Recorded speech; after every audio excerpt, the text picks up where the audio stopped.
అందరికీ నమస్తే. Vision India foundation కి స్వాగతం. ఈరోజు అంటే మా రవి గారు వచ్చి చాలా రోజులైంది, 6 months 8 months అవుతుంది. మీకు తెలుసు రవి గారు అసలు ఎక్కడి నుంచి వచ్చారు ఏంటంటే ఒకసారి అడిగిన తర్వాత మీరు తెలుసు. రవి గారు మీరు ఎక్కడి నుంచి వచ్చారు? మీరు ఇదివరకు ఎక్కడి నుంచి వచ్చారు? నీలోపర్ హాస్పిటల్. అక్కడ హాస్పిటల్ బయట ఉన్నారు.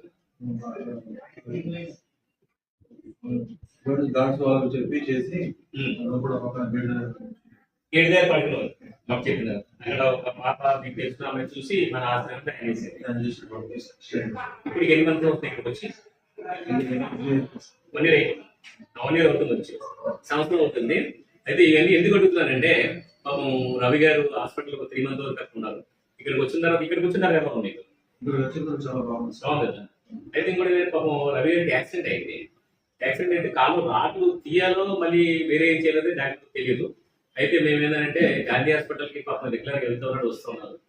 అక్కడ అంటే గవర్నమెంట్ తప్పుపడట్లేదు, అక్కడ మేనేజ్మెంట్ తప్పుపడట్లేదు. ఎందుకంటే డాక్టర్స్ అయినా ఎవరైనా పాపం పొద్దున్న పోతున్నారు, సాయంత్రం దాకా రావట్లేదు. ఈ లోపల ఏమైనా మందులు కావాలని ఏం కావాలని వెళ్ళి కొనుక్కోవాల్సి వస్తుంది. రేపు మామూలు సర్జరీ ఉంది.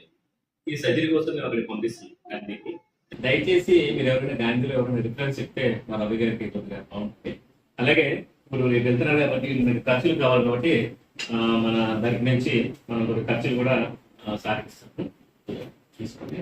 రేపు మన దీపక్ ఉంటారు, మనోళ్ళు ఉంటారు, ఇలానే మన ఇది కూడా బయట దగ్గర కూడా వస్తారు, శ్రీపతి గారు కూడా వస్తారు. సర్జరీ కూడా అవుతుంటే కనుక నాకు చెప్పండి, నేను క్వారంటైన్ ఉండగా నేను హాస్పిటల్ రాలేదు కాబట్టి మన వాళ్ళందరూ వస్తారు. ధైర్యంగా ఉందంటే ధైర్యంగా ఉండండి. ఇప్పుడు ఏం ప్రాబ్లం అట్లేం లేదు. కాదు, మీరు లేకుంటే లేదు సార్, మీరు లేకుంటే నేను లేదు సార్, మీరే నాకు అయ్యా, నేనే మీ కొడుకు సార్. ఉన్నాను రోజు మాత్రం ఇక్కడ జాగ్రత్త. అట్లేదు ఇదో మనం అందరూ ఉన్నాం కదా. ఇదో దేవుడు కొత్త జీవితాన్ని ఇచ్చాడు, నాకు కొత్త లైఫ్ ని ఇచ్చాడు. ఈ జీవితం బతుకున్నాడని మాత్రం మీకే సేవ, అందులో డౌటే లేదు. దయచేసి ఏంటంటే మీరు ఈయన సర్జరీకి వెళ్తారు, దయచేసి మీరు అందరూ కూడా ఆయన కొద్దిగా బ్లెస్సింగ్స్ ఇవ్వండి. కొద్దిగా సర్జరీ చేసుకుని ఆరోగ్యంగా రావాలని చెప్పేసి ప్లీజ్ దయచేసి కొద్దిగా బ్లెస్సింగ్స్ ఇవ్వండి. ప్లీజ్ నమస్తే. దయచేసి ఈ వీడియో చూసి లైక్ చేసి షేర్ చేసి సబ్స్క్రైబ్ చేయండి. ప్లీజ్ నమస్తే.